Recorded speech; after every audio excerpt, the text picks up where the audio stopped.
Nous parlons souvent de révolution, de changer le monde extérieur, les systèmes politiques, économiques.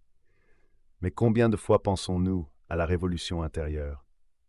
Jiddu Krishnamurti, un penseur hors du commun, a passé sa vie à explorer cette idée précise. Il ne s'agit pas de devenir une meilleure version de vous-même, mais de remettre en question l'idée même du soi. Imaginez la scène. Vous êtes au début du XXe siècle. La société théosophique, un mouvement spirituel influent, recherche activement celui qu'ils appellent l'instructeur du monde, une sorte de messie des temps modernes. Ils jettent leur dévolu sur un jeune homme, Jiddu Krishnamurti. Il est élevé, formé, préparé pour ce rôle grandiose. On lui construit une organisation autour de lui, l'Ordre de l'Étoile, avec des milliers de fidèles prêts à suivre ses enseignements. Il a le monde à ses pieds. La gloire, l'adulation, l'influence. Tout est là, plus longue pour l'effet dramatique. Et puis, en 1929, devant une foule rassemblée aux Pays-Bas, Krishnamurti fait une déclaration qui résonne encore aujourd'hui. Il dissout l'Ordre de l'Étoile, il renonce à son statut, il rejette toute autorité spirituelle. Imaginez le choc, la confusion. Certains ont dû penser qu'il était devenu fou, d'autres ont été profondément déçus, se sentant trahis. Mais pour Krishnamurti, c'était un acte de libération, pas seulement pour lui, mais pour tous ceux qui le suivaient. Il disait, je cite, « Je maintiens que la vérité est pays sans chemin, et vous ne pouvez l'approcher par aucune foi, par aucune religion, par aucune secte. Un pays sans chemin. » Réfléchissez à l'implication profonde de ces mots.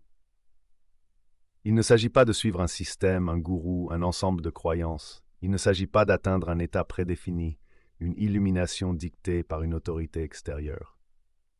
Il s'agit de trouver votre propre chemin. Un chemin qui n'existe pas encore, que vous devez créer à chaque pas. Pourquoi ce rejet de l'autorité est-il si crucial dans le contexte de la transformation personnelle? Parce que la véritable transformation ne peut jamais être imposée de l'extérieur. Elle ne peut pas être le résultat d'une obéissance aveugle. Elle doit venir de l'intérieur, d'une compréhension profonde de soi, de ses propres conditionnements, de ses propres illusions. Krishnamurti comprenait que toute forme d'autorité, même bien intentionnée, crée une dépendance. Elle nous empêche de penser par nous-mêmes, de questionner, de douter.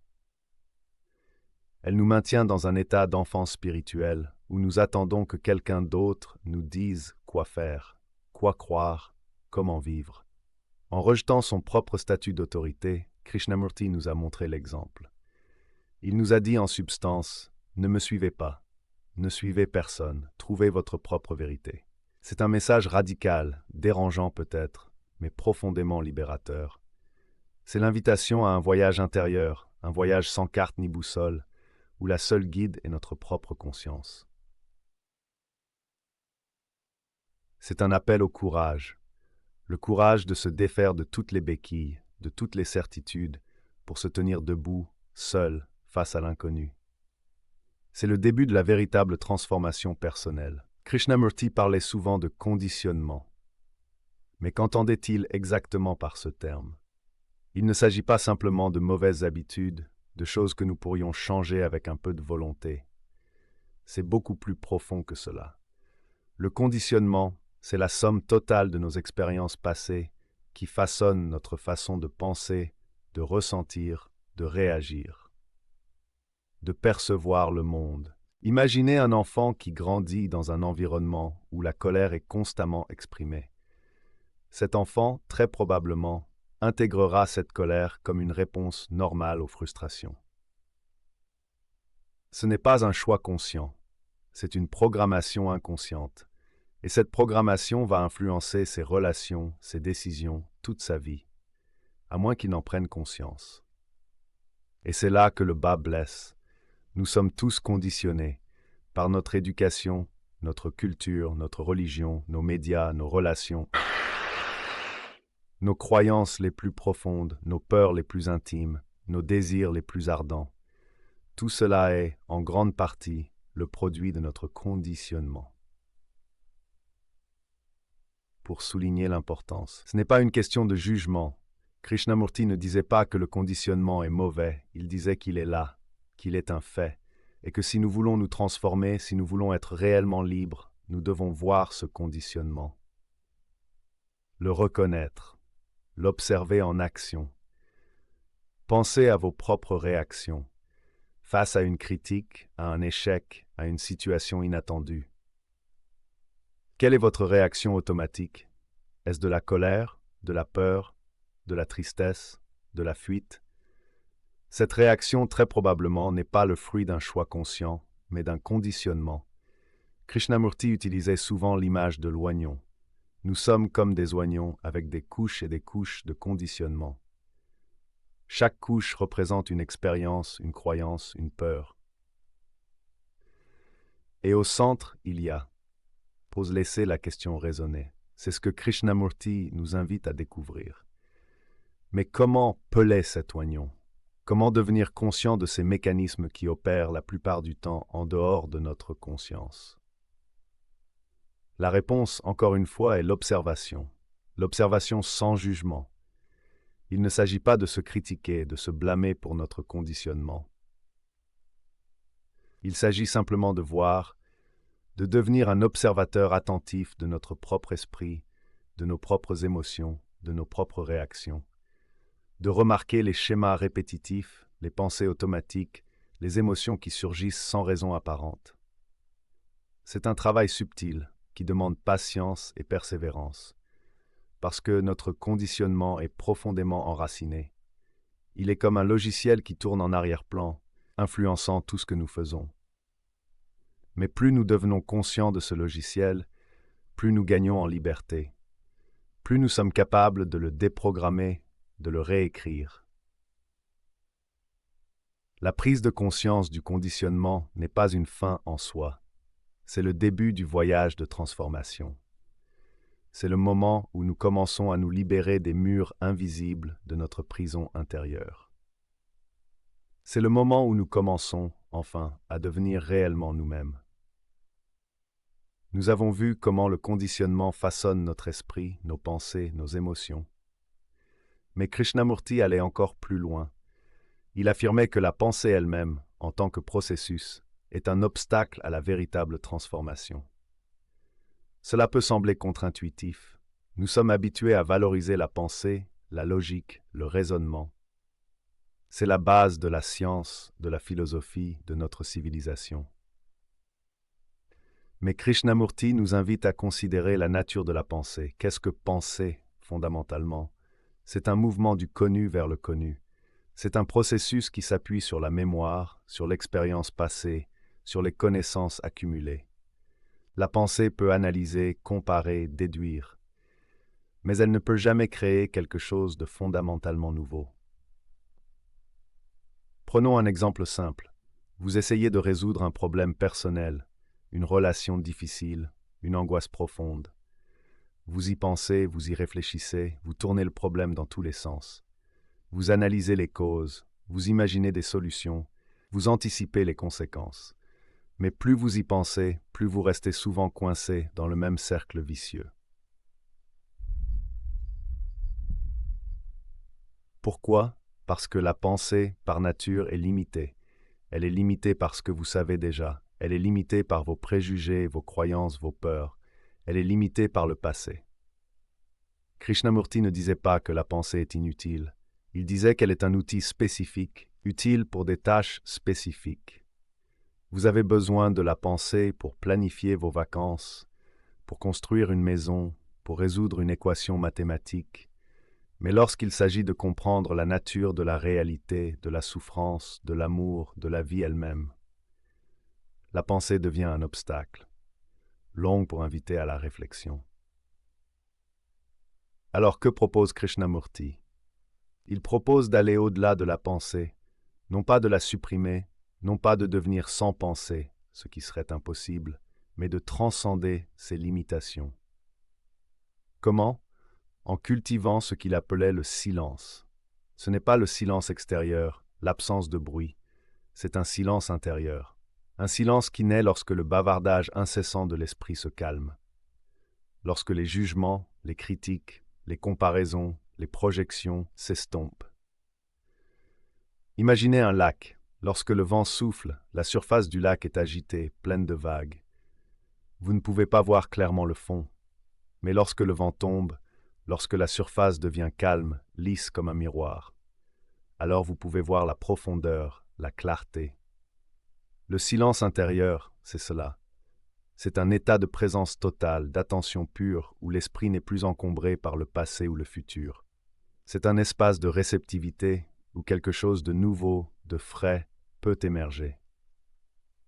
Krishnamurti disait que c'est dans ce silence que la véritable transformation se produit. Pas une transformation superficielle, pas un simple ajustement de nos comportements, mais une transformation radicale, profonde, qui touche à l'essence même de notre être. Il ne s'agit pas d'une technique, d'une méthode à suivre. Il s'agit d'une invitation à explorer les limites de la pensée, à découvrir la puissance du silence, à s'ouvrir à une dimension de l'expérience humaine qui est au-delà des mots, au-delà des concepts, au-delà de tout ce que nous croyons savoir. C'est dans cet espace, disait Krishnamurti, que réside la véritable liberté. Nous avons exploré le conditionnement, les limites de la pensée et la promesse du silence intérieur. Mais comment, concrètement, pouvons-nous accéder à ce silence, à cette transformation? La réponse centrale dans l'approche de Krishnamurti est l'observation sans jugement. Cela peut sembler simple, presque banal, observer. Nous le faisons tout le temps, mais l'observation dont parle Krishnamurti est d'une qualité radicalement différente. C'est une observation pure, sans interférence, sans interprétation. La plupart du temps, lorsque nous observons, nous ne faisons pas que regarder. Nous jugeons, nous comparons, nous étiquetons, nous analysons. Nous voyons une personne dans la rue et immédiatement notre esprit s'emballe. Il est bien habillé, elle a l'air triste, il me rappelle quelqu'un. Ce n'est pas de l'observation, c'est du commentaire. L'observation sans jugement, c'est se défaire de ce commentaire incessant. C'est regarder sans chercher à comprendre, sans chercher à changer quoi que ce soit, sans chercher à posséder ce que l'on voit. Imaginez que vous regardiez un coucher de soleil. Vous pouvez l'analyser. Les couleurs sont dues à la réfraction de la lumière dans l'atmosphère. C'est un phénomène physique où vous pouvez simplement regarder, être totalement présent à la beauté, à la majesté, à l'impermanence de ce moment. Sans mots, sans pensée, sans jugement. Pour les faits. C'est cette qualité d'observation que Krishnamurti nous invite à cultiver, non seulement envers le monde extérieur, mais surtout envers notre monde intérieur. Nos pensées, nos émotions, nos sensations, nos réactions.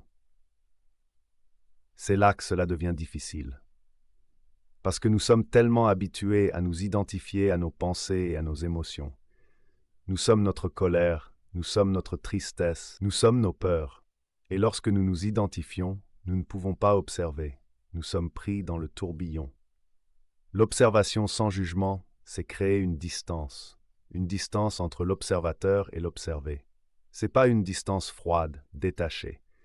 C'est une distance qui permet la clarté, la compréhension. Imaginez que vous soyez en colère. Au lieu de vous laisser emporter par la colère, de réagir impulsivement, vous faites un pas en arrière, intérieurement. Vous observez la colère. Vous sentez la chaleur dans votre corps, la tension dans vos muscles, le flot de pensées rageuses.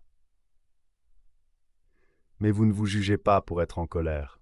Vous ne vous dites pas « je ne devrais pas être en colère ». C'est mal d'être en colère. Vous observez, simplement, pour souligner le point clé. Et dans cet espace d'observation, quelque chose d'extraordinaire se produit. La colère commence à perdre de son intensité. Elle ne disparaît pas nécessairement, mais elle n'a plus le même pouvoir sur vous. Vous n'êtes plus identifié à elle. Vous êtes l'observateur, la conscience qui voit la colère. C'est cela le pouvoir transformateur de l'observation sans jugement. Ce n'est pas une technique de répression. Ce n'est pas une façon d'éviter nos émotions. C'est une voie d'accès à une liberté intérieure. Une liberté qui naît de la capacité à voir les choses telles qu'elles sont, sans les distorsions de notre conditionnement, sans les filtres de nos jugements. C'est un apprentissage, une pratique quotidienne. C'est apprendre à devenir un miroir. Un miroir qui reflète fidèlement ce qui se passe intérieurement et extérieurement, sans rien retenir, sans rien ajouter. C'est dans ce reflet clair, disait Krishnamurti, que la vérité se révèle. Et que la transformation devient possible. Merci beaucoup d'avoir regardé. Si vous avez aimé cette vidéo, n'oubliez pas de mettre un pouce bleu et de vous abonner pour plus de contenu comme celui-ci. J'adore lire vos commentaires, alors n'hésitez pas à en laisser un en dessous pour continuer la discussion. Partagez cette vidéo avec vos amis pour faire passer le message. À la prochaine.